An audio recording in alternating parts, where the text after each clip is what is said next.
The soldier who went to World War II with a sword and a bow in 1940, Europe was on fire. Tanks rolled across entire countries.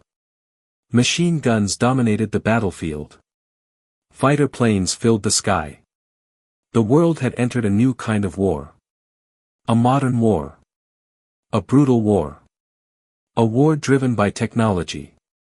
And yet, one British officer refused to fight like everyone else. He carried a sword. Not as a symbol. Not for ceremonies. A real sword. Sharp enough to kill. And that wasn't the strangest thing. He also carried a longbow. The kind of weapon most people associated with medieval knights. Not World War II. Not machine guns. Not tanks. Not Hitler. But somehow, this man would become one of the most feared and legendary soldiers of the entire war. His name was Jack Churchill. Most people would later know him by a different name. Mad Jack. And once you hear his story, you'll understand why. Because this wasn't a man pretending to be brave. This was a man who seemed completely immune to fear. Or perhaps, completely addicted to danger. And his most unbelievable moment was still years away. Long before the war began, Jack Churchill was already different. Most soldiers trained with rifles. Jack trained with a bow. Most officers enjoyed quiet hobbies. Jack preferred adventure. He loved archery. He loved music.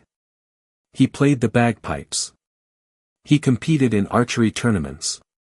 And he developed a reputation for doing things his own way. Then World War II arrived. Millions of men rushed into military service. Jack did too. But unlike everyone else, he brought his longbow with him. At first, people laughed. They assumed it was some kind of joke. A strange personality trait. A harmless eccentric habit. After all, nobody seriously expected a bow and arrow to matter in a 20th century war. The battlefield had changed. Weapons had evolved. The age of knights was over. Or so they thought. Because Jack Churchill had a habit of turning impossible ideas into reality. And soon, he would do something that no other soldier in World War II could claim. In 1940, British forces were fighting desperately across Europe. The German military seemed unstoppable. Cities were falling. Entire armies were retreating. Every battle felt like a race against disaster. Then Jack Churchill spotted an opportunity. A German soldier moved into view. Most men would have reached for a rifle. Jack reached for his bow. He drew the string. Took aim. And released. The arrow flew through the air. Seconds later, the German soldier collapsed. It is widely believed to be the only confirmed kill with a longbow by a British soldier during World War II. Think about that for a moment. Millions of soldiers fought in the war. Tens of millions of bullets were fired. And one man chose an ancient weapon from the Middle Ages. And it worked. News of the incident spread quickly. Some soldiers thought it was hilarious. Others thought it was insane. But everyone agreed on one thing. Jack Churchill was unlike anyone they had ever met. And he was only getting started. Because carrying a bow into battle was strange. What happened next was even stranger. Jack Churchill decided that if he was going to attack the enemy, he would do it while playing the bagpipes. Most military commanders tried to reduce risk. Jack Churchill seemed to do the opposite. Before several attacks, he would stand in full view of the enemy. Not hiding. Not taking cover. Standing. Playing the bagpipes. Imagine being a German soldier. You hear gunfire. Artillery. Explosions. And suddenly, bagpipes. The sound echoed across hills and valleys. Then the attack began. British commandos surged forward. And somehow, the strange officer carrying a sword and playing music became a source of confidence.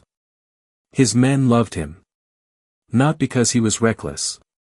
Because he always led from the front. He never asked others to go where he wouldn't go himself. That kind of courage is rare. Even in wartime. Especially in wartime. But courage can be contagious. And Jack Churchill had plenty to spare. Soon his reputation spread far beyond his own unit. Stories followed him everywhere. Some sounded exaggerated. Others sounded impossible.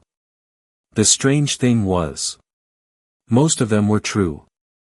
By 1943, Churchill was serving with British commandos. These were elite soldiers. Their missions were dangerous, fast, and often deadly. One operation became legendary. During a raid, Churchill and his men launched a surprise attack against German positions.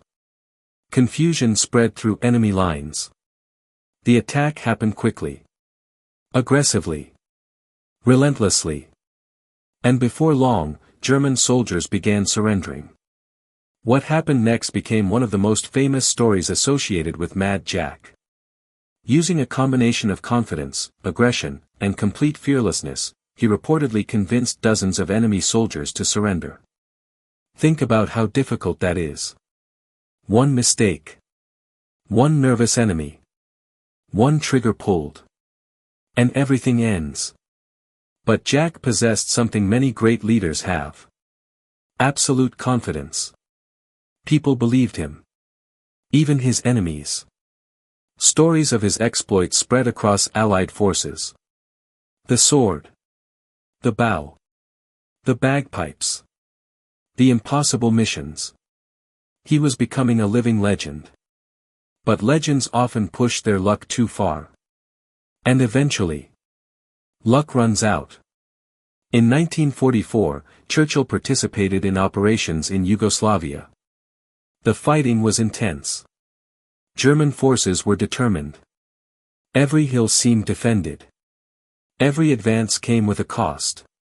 Churchill led another assault. Just as he always had. From the front. Bagpipes in hand. Sword at his side. His men followed. Then disaster struck. An explosion ripped through the battlefield. Many soldiers were killed or wounded. Churchill himself was knocked unconscious.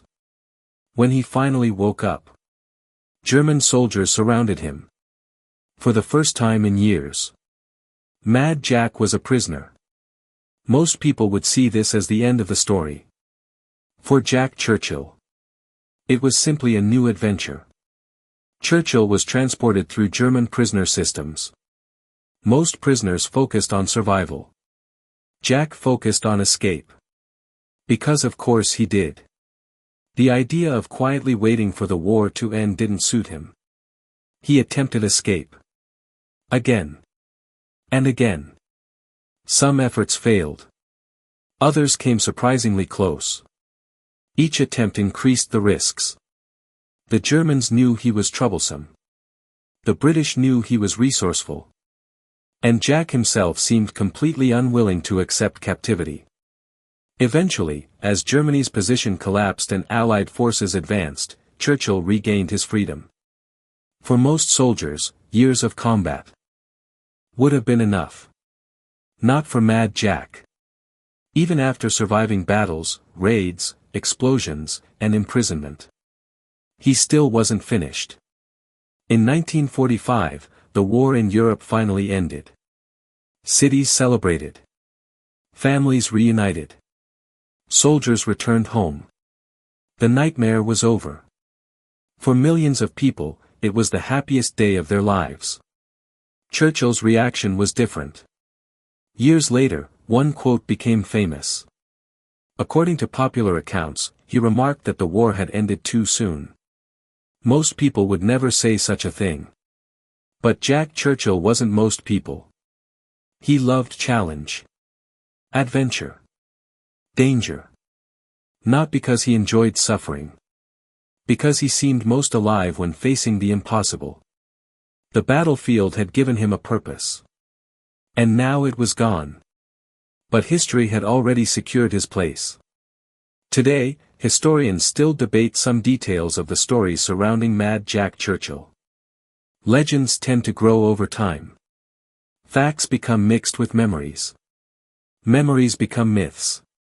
But certain truths remain undeniable. He carried a sword into World War II. He carried a longbow.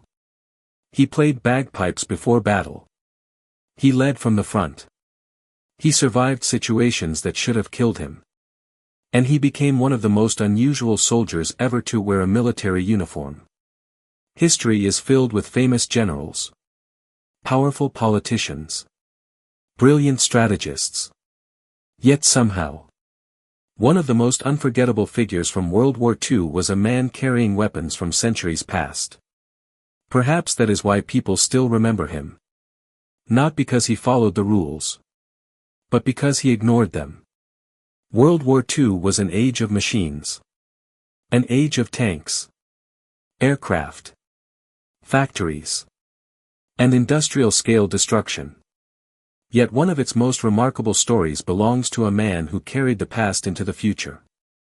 A sword, a bow, a set of bagpipes, and enough courage to make history. Jack Churchill never looked like a hero from the modern world. Maybe that's exactly why he became one. Because sometimes the most unbelievable stories are not fiction. Sometimes they really happened.